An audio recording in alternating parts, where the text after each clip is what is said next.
Hola, ¿qué tal? Muy buenas. En esta ocasión vamos a hablar sobre un tema bastante interesante. En este caso, pues vamos a hablar acerca de los puertos, cómo funcionan estos, en qué consisten y cómo se comunican con el mundo exterior. ¿Cómo se comunican? Esto se refiere, o me refiero más bien a cómo interactúan, pues, con otros dispositivos, a través, por ejemplo, de periféricos o en este caso, por ejemplo, el puerto paralelo, el puerto serial, pues cómo funcionan estos, ¿no?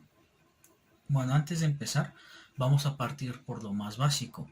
Empecemos diciendo, bueno, que el puerto paralelo y el puerto serial son puertos que actualmente las computadoras ya no tienen. Estos ya eh, se va a escuchar gracioso tal vez, pero pasaron de moda. Ya no son operativos, ya no son funcionales para la época moderna. Recordemos los principios básicos, o más bien, recordemos simplemente cómo eran estos puertos. Nosotros teníamos nuestro gabinete que, bueno, la mayoría de las personas pues simplemente le conocen como CPU, aunque sí se encuentra ahí la CPU, pero tiene sus demás componentes como la memoria RAM y todo lo demás. Bueno, las personas, digamos, normales que no están enfocadas al campo de la informática o de la ingeniería en sistemas, pues tienden a llamarle CPU. Incluso a veces nosotros mismos le llamamos CPU simplemente para abreviarlo y hacer referencia a algo pues que todos conocemos, ¿no? Pero bueno, tenemos nuestro gabinete. Sí, bueno, nuestro gabinete, recordemos que los gabinetes de ese entonces, bueno, eran grandísimos, eran monstruosos. Eh, pero bueno, también las pantallas, realmente todo en aquel entonces era de tamaño inconmensurable, por así decirlo, ¿no? Eran muy grandes. Esto se debe, bueno, para empezar por la limitación tecnológica que requerían de componentes más grandes y a la vez como estos componentes eran más grandes necesitaban más espacio. Eh, es por ello que las pantallas pues eran como de este grosor más o menos. Aquí la pantallita del display y hasta acá terminaba, ¿no? Pero era por sus mismos componentes que necesitaban ese tamaño de espacio.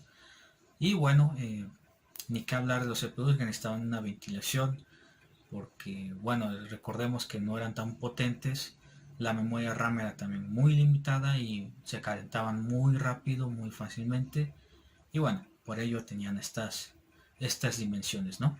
Bueno, recordemos entonces que antes existían dos puertos especiales para conectar el mouse y el teclado.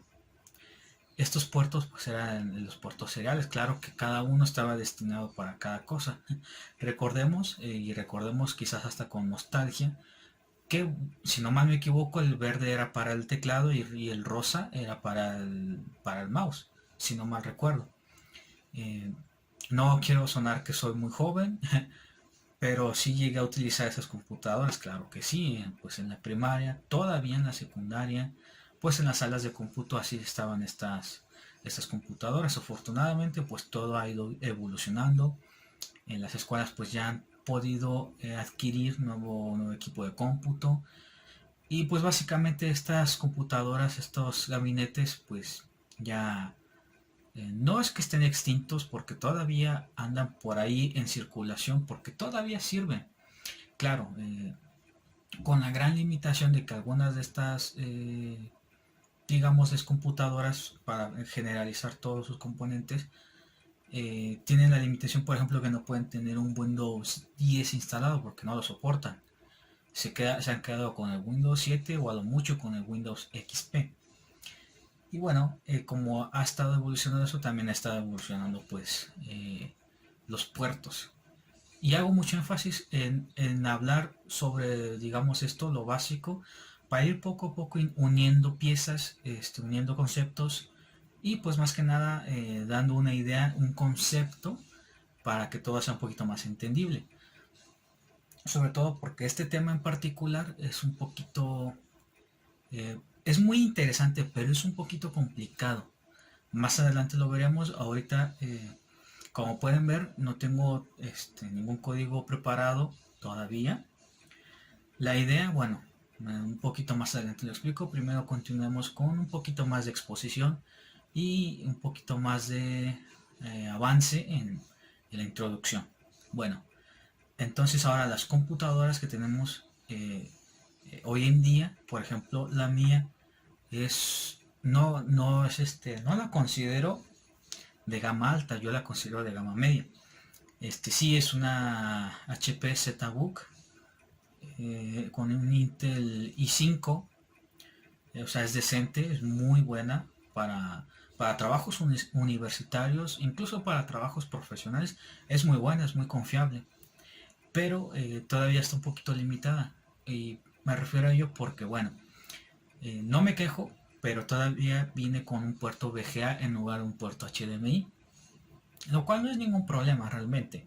Gracias a este puerto pues puedo tener conectada esta pantalla extra. Y bueno, lo podría hacer con un adaptador, si tuviera HDMI, pues un adaptador HDMI, claro que sí. Pero lo que trato de decir es que puertos como este todavía son funcionales. eh, Porque se hizo muchísima distribución de pantallas, de otros componentes, otros dispositivos. Por ejemplo, un cañón que obviamente proyecta, un proyector, mejor dicho, tiene en la entrada VGA. Eh, Recordemos, o bueno, dependiendo de la institución, claro, pero por lo menos en mi institución tenemos lo que es un proyector en cada aula destinada al departamento de sistemas. Y bueno, ahí nosotros, tanto, bueno, nosotros los alumnos o el profesor, o mejor dicho, el profesor tanto como los alumnos, si es que el profesor lo permite, podemos conectar nuestras computadoras y proyectar hacia, pues, a un pizarrón, por así decirlo, ¿no? Entonces, como hay aparatos como el proyector, que todavía necesitan entrada VGA, es por ello que muchas computadoras todavía contienen este puerto. ¿Por qué? Porque sigue siendo muy útil. Va a ser muy difícil que este puerto desaparezca prácticamente, no sé, no me gusta hacer predicciones ni me gusta aventurarme tanto, pero yo veo muy difícil que por lo menos dentro de los próximos 5 años, que parece mucho tiempo, pero a la vez la verdad es muy poco tiempo, la verdad. Pero yo le veo todavía 5 años más que sigan implementando puertos VGA. Bueno, también hay que ver la computadora en particular, ¿no? Una computadora que sea diseñada para videojuegos, para gaming, obviamente no va a incluir este puerto, va a incluir un HDMI, e incluso hay computadoras que incluyen hasta dos puertos HDMI. Pero bueno, una computadora que no está diseñada para ello, eh, yo creo que indudablemente va a contener este puerto. Hay computadoras incluso que contienen los dos puertos, el VGA y HDMI. Pero bueno, eso ya es cuestiones de los fabricantes y pues más que nada de lo que uno como usuario pues necesite, ¿no? Afortunadamente, supongamos que crean, yo me imagino que yo no soy muy experto y la verdad es que he trabajado con muy pocos proyectores. Desconozco si hay proyectores que utilizan ya entradas HDMI, pero si no, estos pueden funcionar con un adaptador. Pero bueno, lo que voy, dudo mucho que aunque lleguen a salir a la venta proyectores con puertos HDMI en lugar de VGA, aún así dejen de existir computadoras o dejen de fabricar computadoras sin VGA. A lo que voy es que todavía es un puerto muy útil en comparación del puerto paralelo y el puerto serial o los puertos seriales, porque venga, cada computadora antes pues venía con dos puertos, ¿no? Dos puertos seriales, perdón, y obviamente uno paralelo. Cada uno, digamos que ya cumplió su propósito al momento de lanzarlos al mercado, de existir, de funcionar, y bueno, lo que viene y lo que sigue, ¿no? En este caso, pues la maravilla actual pues es el HDMI. Eh, bueno, ya las resoluciones, antes se tenía, si no mal recuerdo, era de 600 por 600, creo, si no mal recuerdo, o sea, eran resoluciones bajísimas. Ahora ya tenemos hasta resoluciones en 4K. uf, hace todavía que serán 2 años en YouTube incluso el- la calidad de video 720 píxeles todavía era considerada HD. Actualmente si uno entra a un video y le pica en la ruedita de configuración y escoge la calidad del video, vemos que ya no aparece más el 720 píxeles como HD. Aparece, pero aparece ya como una resolución estándar. Entonces poco a poco va evolucionando mucho esto de la tecnología, sobre todo de la calidad de imagen, y con ello pues van a existir más pues más funciones, más bueno, yo quiero pensar que si pasamos de los puertos paralelos y seriales a, por ejemplo, un VGA, un HDMI, yo quiero pensar que en el futuro algo va a sustituir al HDMI. Eh, no sé, yo creo que así es, porque así es la evolución. Y no solamente la evolución de las computadoras y de la tecnología, sino la evolución en general. Todo tiene que evolucionar porque así es la vida. Surgen necesidades nuevas, por ejemplo, hablemos un poco eh, de la astronomía. Por ejemplo, hablemos un poquito de la NASA. Hace un par de años lograron fotografiar un agujero negro en super altísima calidad que uno la ve y parece como si fuera un eclipse nada más. Uno lo ve así como, así digamos, normal en una foto y uno dice, ah, parece un eclipse. Pero la cantidad de memoria, la cantidad de terabytes que consumió tomar esa fotografía fue precisamente porque se tomó en la mejor calidad posible. Ya no hablemos HD. Yo imagino que la NASA debe tener su propio estándar de calidad que es superior al HD, me imagino. Y bueno, con esto quiero decir, surgió una necesidad, eh, bueno, surge una necesidad de quizás encontrar alguna nueva manera de procesar una calidad de imagen como esa que no gaste tantísima memoria o que sea más fácil de fotografiar. No sé si me estoy dando a entender. Bueno, lo que trato de decir es que conforme surgen necesidades, surgen nuevas ideas, pues van evolucionando las cosas, porque tienen que evolucionar para poder solventar estas necesidades, estas nuevas ideas. Bueno, eh, creo que es suficiente por introducción. Eh, Ahora vamos a platicar de lo que vamos a ver hoy. Bueno, la práctica de hoy consiste en mostrar cómo funciona el lenguaje ensamblador. Bueno, porque recordemos que los puertos, todos, para comunicarse con el exterior, pues necesitan su lenguaje máquina. ¿Y cuál es el lenguaje que pues nos ayuda a trabajar con el lenguaje máquina? Pues sabemos que desde que inició el curso, que es el lenguaje ensamblador. Ahora, la idea es entonces tener nuestro lenguaje ensamblador que nos ayude a, nos ayude a comunicar ahora los componentes con el exterior. Bueno, veamos. Lo que pasa aquí ahora, o lo que se tiene pensado hacer ahora mismo, es demostrar cómo funciona, cómo se comunica, cómo se logra la comunicación de un puerto con el mundo exterior. Ahora, la idea era utilizar ya sea un puerto paralelo, un puerto serial o el mismo puerto USB para lograr esta comunicación. Aquí hay que hacer un pequeño paréntesis y una pequeña explicación. Bueno, la verdad es que no cuento con ninguna computadora que tenga los puertos paralelo o seriales. Como mencioné, son computadoras muy antiguas que no se consiguen. Uno pensaría que esas computadoras se consiguen fácilmente y en teoría sí, pero tendríamos que saber buscar. Supongamos, pues familiares, no tengo que tengan una computadora que me pudiesen prestar para hacer esta práctica. Afuera la podría conseguir, pero obviamente tendría que comprarla. La más barata que llegué a ver, porque sí salí a buscarla, igual porque está ya, la verdad pues ya es como te la vendo y lo que me des, ¿no? Fueron 700 pesos, es lo más barato que encontré. Y bueno, aquí va la explicación.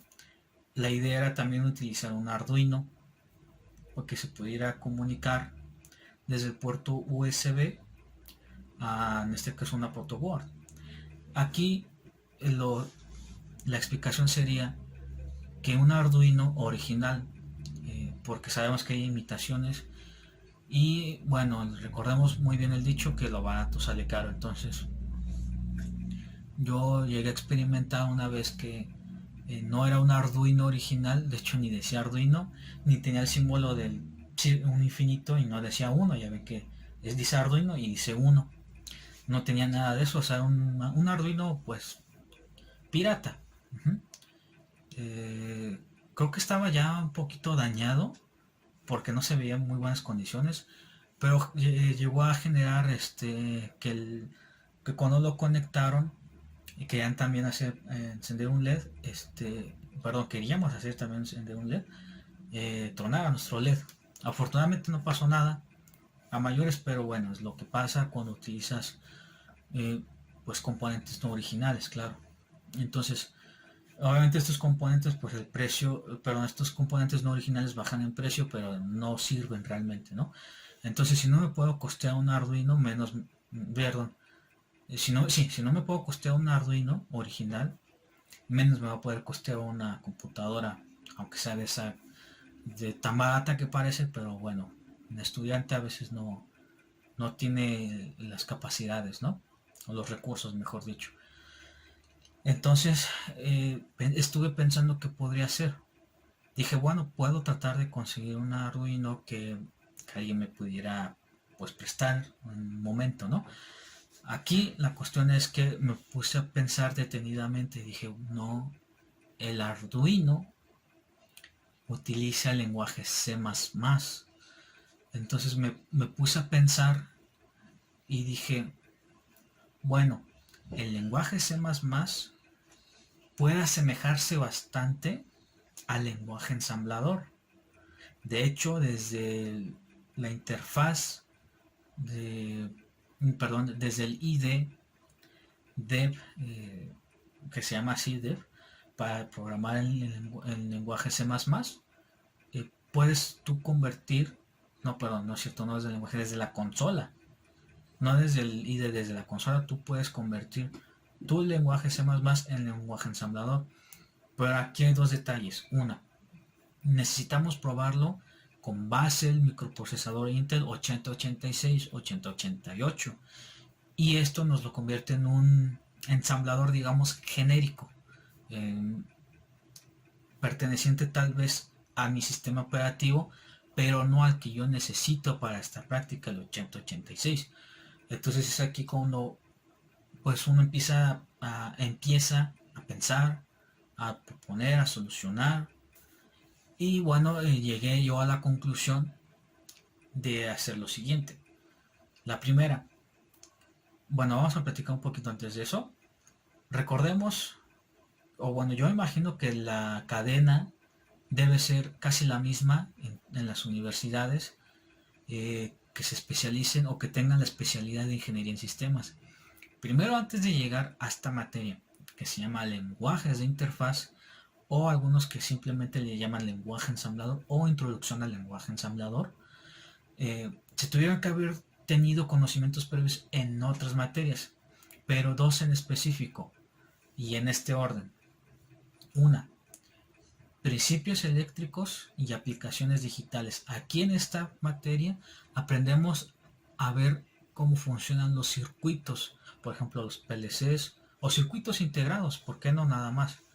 Por ejemplo, cómo funcionan las compuertas lógicas, puestas en nuestro protoboard, algunos proyectos sí en Arduino también, y más y más cosas, ¿no?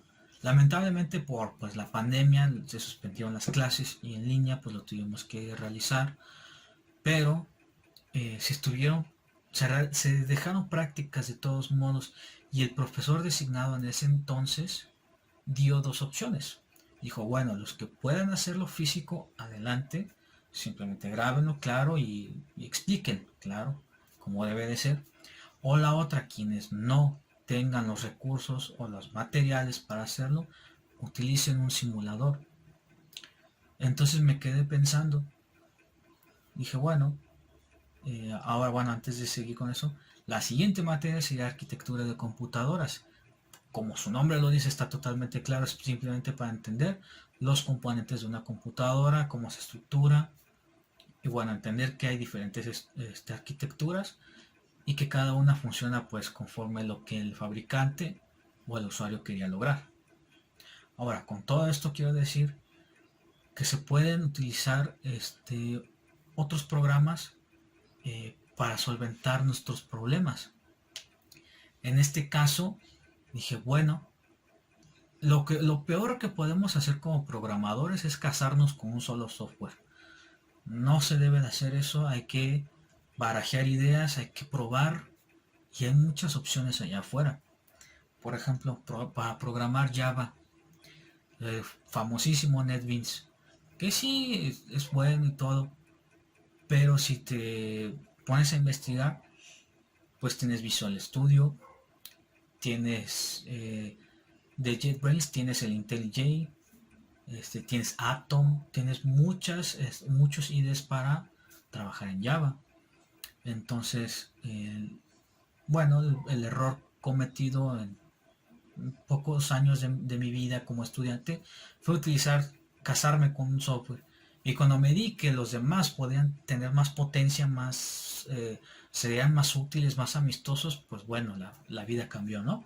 Pero bueno, lo que voy es que en este caso nos estamos casando con el EMU 8086, que sí, ha estado perfecto para explicar nuestros programas, porque hasta cierto punto, no quiero decir que son sencillos, porque desde que empieces a ver un tema nuevo y necesitas crear una solución, por así decirlo, una solución, con una solución me refiero a un programa para solventar algún problema, eh, empiezas prácticamente desde cero y tienes que ver documentos, pero sí tienes que ver documentos, tienes que ver los ejemplos de estos documentos, entender, buscar qué no entendiste, cosas así, ¿no? En este caso, bueno, les voy a presentar la primera solución con la que yo quería intentarlo. Y digo quería porque lamentablemente este primer simulador, como es una página web, está un poquito limitada, pero para proyectos básicos funciona muy bien. Eh, bueno, ¿qué más? Bueno, primero voy a pasar a explicar qué es este simulador y, y bueno, después nos pasamos al otro. Este primer simulador, quiero aclarar antes de abrirlo, se llama Tinkercad. Perdón, siempre se me complica. Tinkercad. Es un simulador, como menciono, y lo utilicé precisamente para hacer mis dos proyectos en, para esta materia de principios eléctricos. En este caso, ahí creé mis circuitos, se me olvida la palabra, circuitos, y bueno, en este caso, como mencioné, pues trabaja con C++. Bueno, vamos a abrirlo. Y bueno, aquí está mi perfil. Circuitos 3D, pues no tengo estos. Si no mal recuerdo, vienen por default. Creo que viene por default, pero acá está lo importante, que son los circuitos. Aquí. Estos los volví a abrir precisamente para ver si todavía funcionaba, porque fíjense, aquí hace un año, que fue el primero que hice seguido, pues hice estos dos. Entonces, pues simplemente también para recordar cómo funcionaba este, este, esta página, ¿no? Y no me alegra, pero hubo muchísimos cambios, entonces, bueno, por ejemplo, abramos y con muchos cambios me refiero a que antes uno podía entrar y simplemente simularlo. Ahora pues podría simularlo aquí, pero lo va a simular sobre aquí mismo y así. Y no me gusta así, me gusta ver todo lo demás. En este caso le voy a dar en modificar para poder entrar. Y aquí voy a explicar algo. Si no conocen esta página, les voy a hacer una pequeñísima introducción.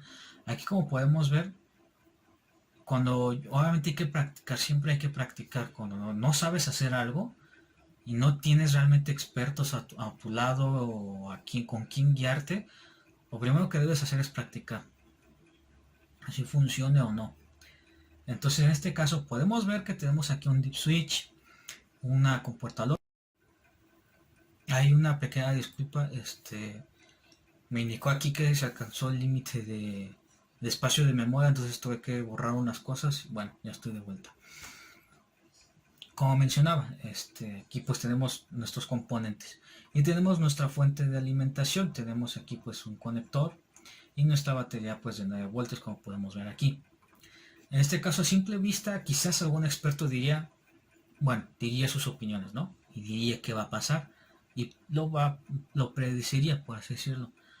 Pero lo que trato de decir con este ejemplo es que podemos confiar en este simulador, porque si tenemos errores nos lo va a indicar. Entonces, ¿qué va a pasar? Por ejemplo, aquí podemos, por eso me gusta abrir esta parte, porque aquí podemos ver los componentes, podemos ver el código si es que tenemos, y bueno, por ejemplo, le damos a dar iniciar simulación y veamos.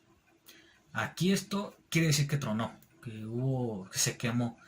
Y aquí nos dice por qué. Dice, este dispositivo está roto debido a la tensión de alimentación, que es de 9 voltios, mientras que el rango permitido es entre menos 500 hasta 7 voltios. Entonces, obviamente esto está mal hecho, se necesitan más resistencia, perdón, se necesita otro tipo de resistencia y bueno, quizás algunos otros detallitos más. Pero lo que trato de hacer con este ejemplo es ejemplificar, perdonen la redundancia, lo que trato de demostrar con este ejemplo es hacer entender que es confiable, que no, si tenemos un error no va a continuar como digamos tragándose el error y mostrándonos un resultado que no es. Entonces podemos confiar pues en este simulador. Ahora, veamos aquí, tenemos mi actividad final, vamos a ver este primero. Aquí está, vamos a dar el modificar.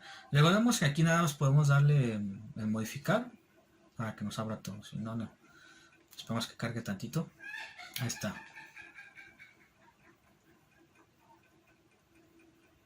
Bueno, listo.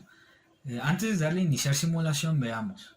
Este sí cuenta con un código. Aquí veámoslo. En este caso, como pueden observar, era mi mal hábito de no documentar código, porque yo dije, simplemente yo sé qué está pasando. Pero llegados a otro nivel, pues es necesario documentarlo para que los demás, incluso el profesor, entienda qué está pasando, ¿no? Bueno, aquí estamos, primero, declarando nuestros pulsadores, que son estos de acá, nuestros switches. Y bueno, no la voy a hacer larga, simplemente aquí podemos ver todo lo que está pasando. Y en este caso aquí vemos las combinaciones. Si por ejemplo este vale 0, este 0 y este 0, pues va a devolver un 0. Y bueno, aquí tenemos las combinaciones. 0, 1, 2, 3, 4, M, E, F. Y estas fueron solicitadas por el profesor en aquel entonces. Solicitaba que se mostraran estas letras y estos números. Por ejemplo, le damos iniciar. Y ahí nos está mostrando un 4. Podemos aquí moverle.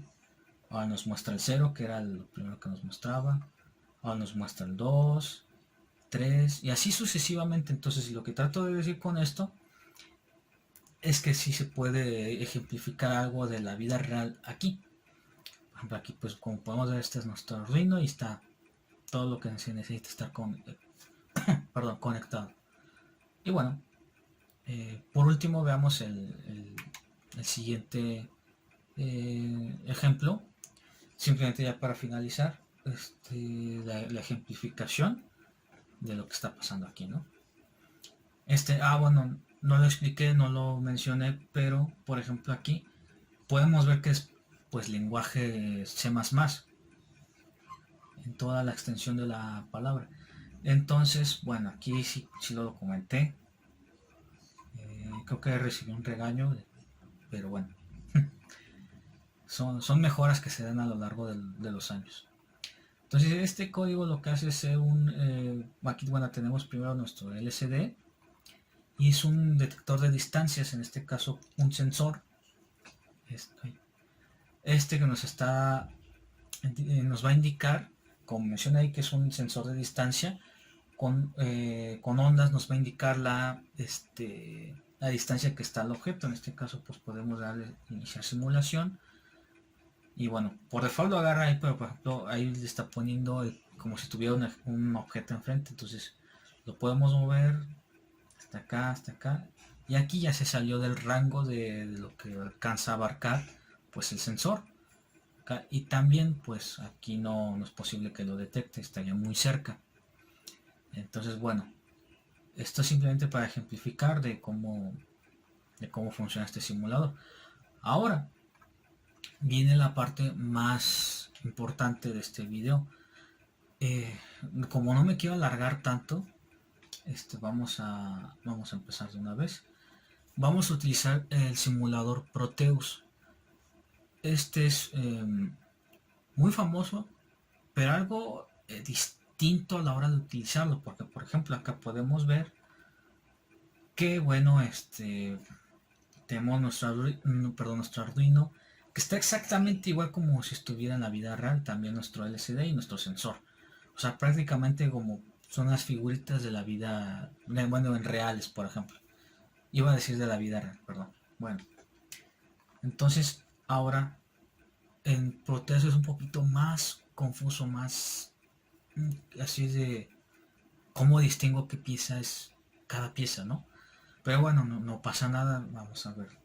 Antes de indagar más en ello, quiero mostrarles este diagrama de circuitos. Lo hice yo. Se puede ver a simple vista que lo saqué las imágenes en PNG. Simplemente es buscar el componente, descargarlo y pues ponerlo aquí, ¿no? Y podemos ver aquí que simplemente estuve uniendo con líneas pues lo que va a cada conexión, ¿no? En este caso podemos ver aquí que este es el microcontrolador 8086. Precisamente lo elegí porque estamos utilizando el 8086. De otra manera en Proteus no se puede programar para el 8086 como en el M8086. Ese obviamente porque está diseñado nada más para el 8086, pero en Proteus hay que utilizar este microprocesador para poder hacer referencia que vamos a utilizar el juego de instrucciones para este microprocesador. Es un poquito complicado porque bueno, es la primera vez que veo el diagrama de pines del 8086. Bueno, no ahorita, claro, sino la primera vez que lo estuve buscando y lo estuve comprendiendo. En este caso, bueno, estamos haciendo uso de este otro componente. En un ratito más voy a explicar para qué son estos dos. Y acá abajo, como podemos ver, como en nuestro LED, que es el que vamos a utilizar para encender.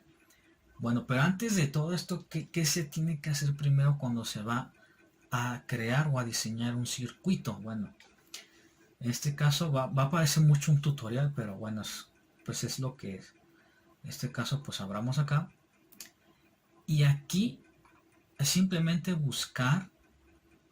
De hecho, esto es lo que hice prácticamente para poderlo descargar, poderlo utilizar. Pero bueno, aquí bueno es un contador de octal D. Aquí podemos ver la descripción para qué sirve. Bueno, es precisamente para poder utilizar los buses. En este caso, la única manera de lograr el objetivo de esta práctica, que es encender un LED, se necesita porque se está haciendo una conexión entre buses. Es como si estuviéramos utilizando en la vida real el puerto USB, porque bueno, recordemos que USB, la B es por bus. Entonces puede decirse que este es como una conexión, una comunicación de tipo bus, perdón, de tipo USB. O sea, hago esta distinción porque pues ni es paralela ni es serial para nada. Pero bueno, entonces uno diría, bueno, sí, pero aquí exactamente qué. Bueno, aquí tenemos dos opciones. Que si le damos, pues nos va a redirigir a este de acá. El datasheet, la hoja de datos, por ejemplo, nos dice pues a qué voltaje opera, la temperatura que puede soportar, eh, varias cositas así. Pero si se fijan aquí no viene, digamos, lo más esencial para qué es cada pin. Entonces lo que podemos hacer es seguir buscando. Creo que no era. Este es del 8086. Aquí está, por ejemplo. Ojo, en los diagramas de pines tienen que venir forzosamente si uno lo va a comprar. Por ejemplo, aquí pues viene la imagen, todo. Si vemos que está algo, sí está barata, entre comillas.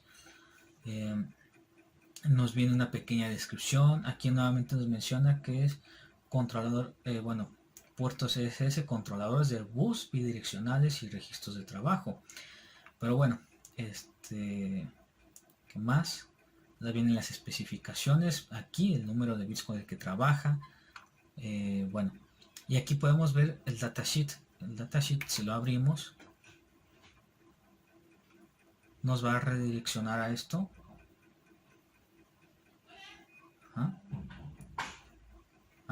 Es prácticamente el mismo de arriba. No, este viene más completo.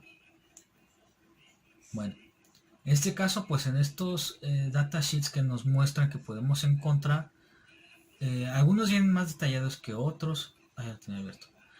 Unos vienen más detallados que otros. Por ejemplo, el del microprocesador 8086 viene detalladísimo. Por ejemplo, aquí tenemos 40 pines. Y aquí tenemos para qué funciona cada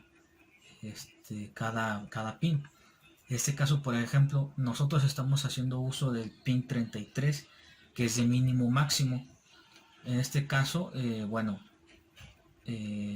vamos a buscar aquí. ¿Dónde está? Aquí está. Mínimo, máximo.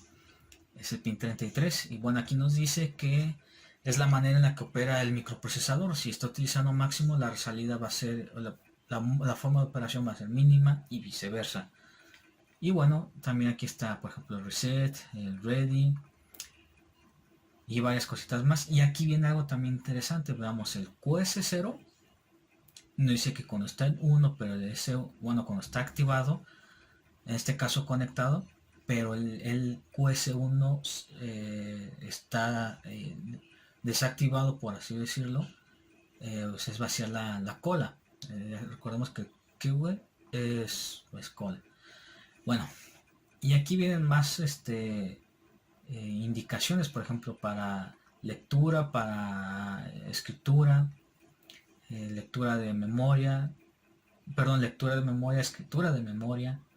Y bueno, aquí prácticamente viene todo lo que necesitamos saber para saber cómo conectar el microprocesador 8086 a los demás componentes, los demás microcontroladores.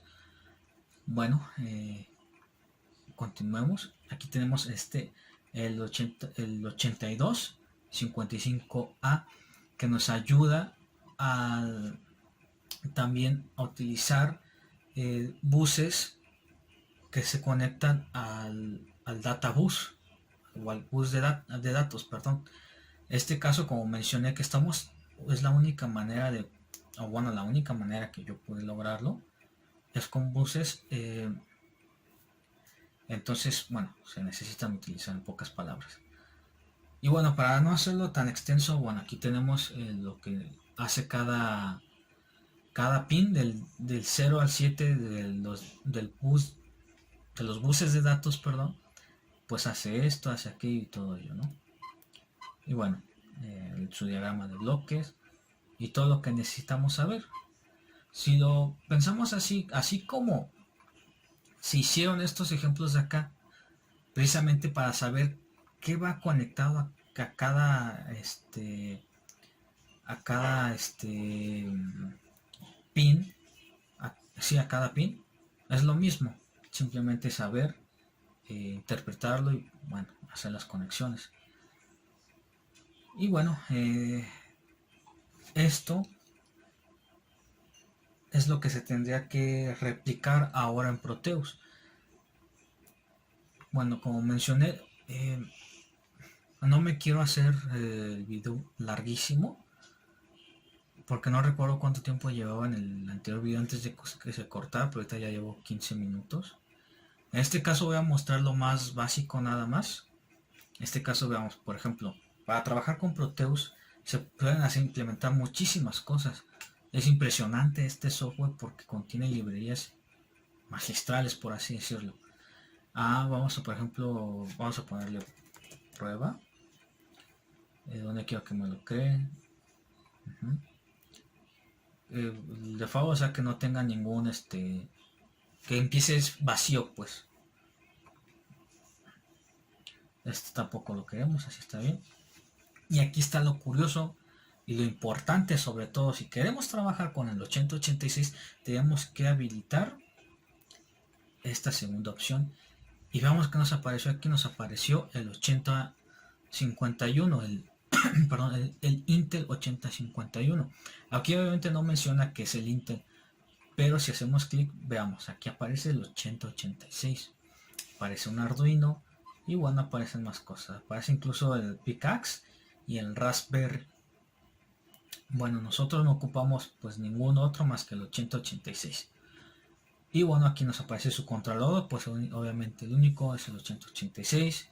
Su compilador, que bueno, va a ser el más M32, que ya lo conocimos alguna vez en un video hace tiempo, creo que fue en abril, donde implementábamos un programa utilizando este modo de compilador, que lo utilizamos en Visual Studio. Pero bueno, continuemos y le damos en Finish. Ahora aquí podemos ver que perdón, estaba dando el clic. Aquí sí. Aquí lo que hace es, como le indicamos que vamos a trabajar con el 8086, por default nos lo crea así. Como podemos ver, sí es un poquito diferente a pero no pasa nada. Aquí simplemente está abreviado. Podemos ver aquí que dice AD015, bueno, que va desde los puertos AD del 0 al 15 y acá del A al 16 al 19. En este caso AD pues sería desde aquí hasta, ¿qué número era? Hasta el 15, o sea, de aquí hasta de acá. Y por ello está de este lado, miren, no lo hicieron así nada más porque sí, porque acá como termina pues lo pusieron ahí. Entre otras cositas más, aquí podemos ver, aquí está el reset, el ready, que esto es para la alimentación, esto es el ground, aquí está el mínimo, el máximo, y bueno, pues tenemos prácticamente todo lo que está aquí, nada más que de manera abreviada. Ahora, me gustaría aventarme la conexión así haciéndola, pero siento que me voy a tardar muchísimo. Así que lo que siento que es lo más... Bueno, antes de continuar, aquí fíjense, nos ha generado automáticamente nuestro punto ASM, nuestro assembler. Entonces aquí pues simplemente podemos colocar nuestro código. Veamos, incluso hemos visto ejemplos en los que empiezan con esta, digamos, nomenclatura o con estas directivas, y sobre todo con estas de acá. Es simplemente como un estándar, por lo menos aquí en Proteus. Bueno, como es el 8086, pues las instrucciones van a ser las mismas que como si las usáramos en el M8086. Y bueno, ya. Entonces vamos a abrir proyecto. Aquí no era.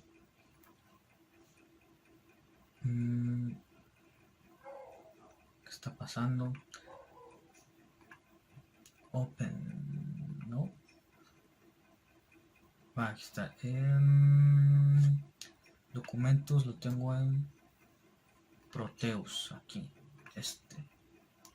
Vamos a abrirlo. Y bueno, aquí ya tenemos pues nuestro circuito armado. Como podemos ver, pues es básicamente lo mismo en este caso de acá. Por ejemplo, veamos que el QS0 se está conectando al pin LE de este componente. Es que me voy a tomar un poco de agua.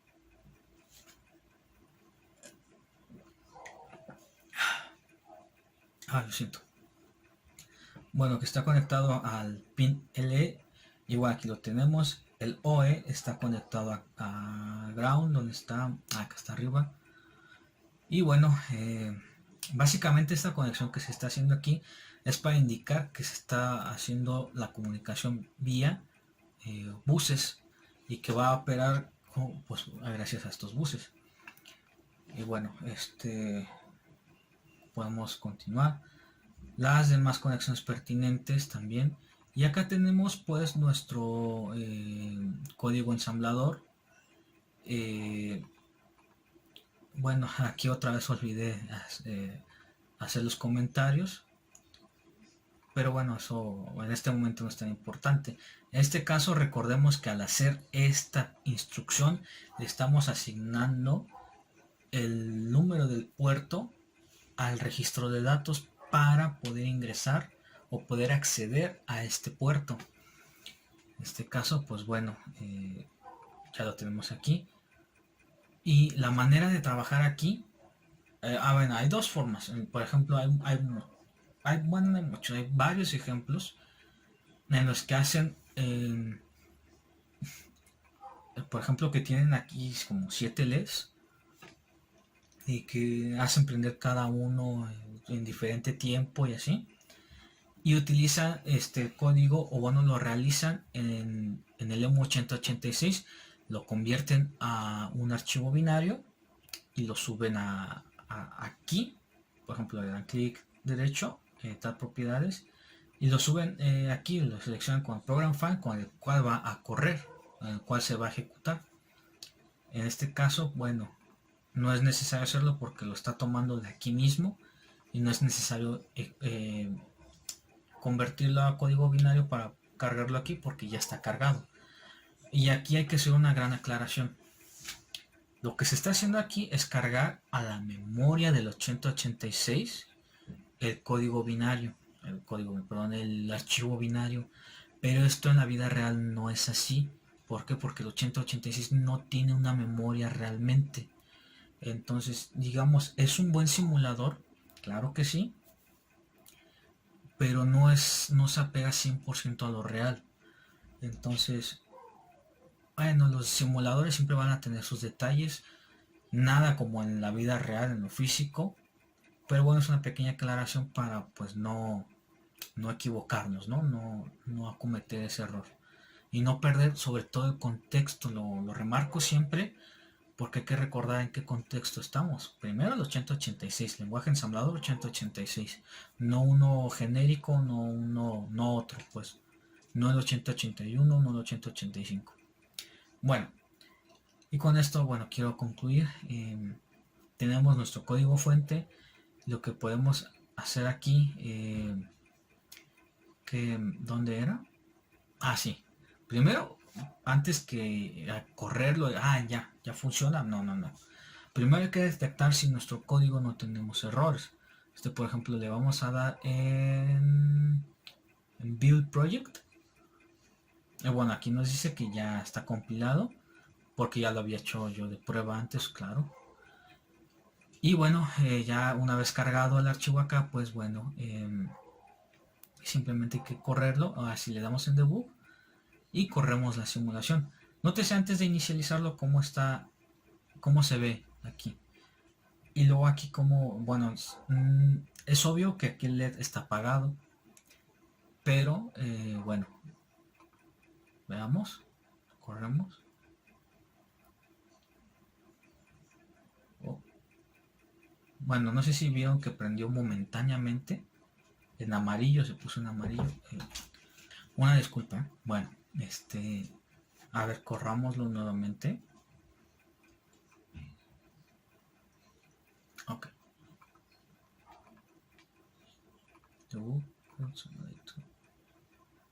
Ahí está. No sé por qué se había apagado, pero bueno, aquí lo tenemos, está prendido. Vamos a hacer una prueba nuevamente.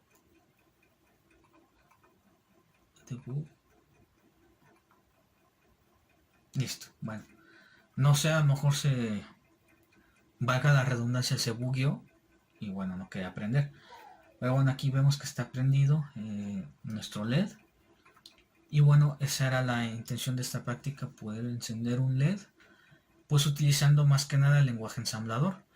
Y menciono nuevamente, para utilizar Proteus era necesario implementar estos tres componentes como mínimo.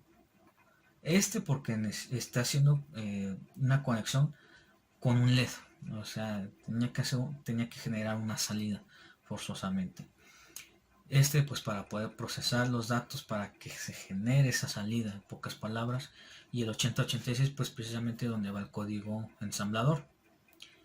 Y bueno, eso sería prácticamente todo. Una reflexión es que sí es complicado. Es muy interesante esto, pero es bastante complicado. Sí, para empezar, ver tutoriales de cómo funciona Proteus. No es un software libre, es un software de paga. Lo tengo descargado en la versión de demo. O sea, creo que dura 7 días nada más la versión de demo. Entonces hubo que aprovecharse. Creo que me vence mañana o el miércoles. Entonces, si se puede adquirir, bueno, adelante. Pero no lo recomiendo de demo porque pues te limita mucho. Y la otra, sí, bueno, tutoriales de cómo funciona, de dónde sacamos los componentes, porque dices, bueno, ¿de dónde? Y tenemos que dar acá. No sé por qué se abrió de este lado. Acá ya que podemos, veamos, tenemos Arduino, tenemos todos los tipos de Arduino que me imagino que existen, no conozco todos, claro, pero por lo menos sí reconozco estos de acá, desde el mini para acá. A ver, el uno, sí, miren, bueno, tenemos muchos aquí componentes para utilizar, entonces saber cuál utilizar, en qué categoría se encuentra es también complicado porque muchos vienen, por ejemplo, como veamos, los diodos y bueno, entender, eh, porque obviamente no va a ser el mismo que por ejemplo, cada uno se distingue por alguna razón en especial. Y bueno, saber también cuál utilizar. Entonces es algo complicado.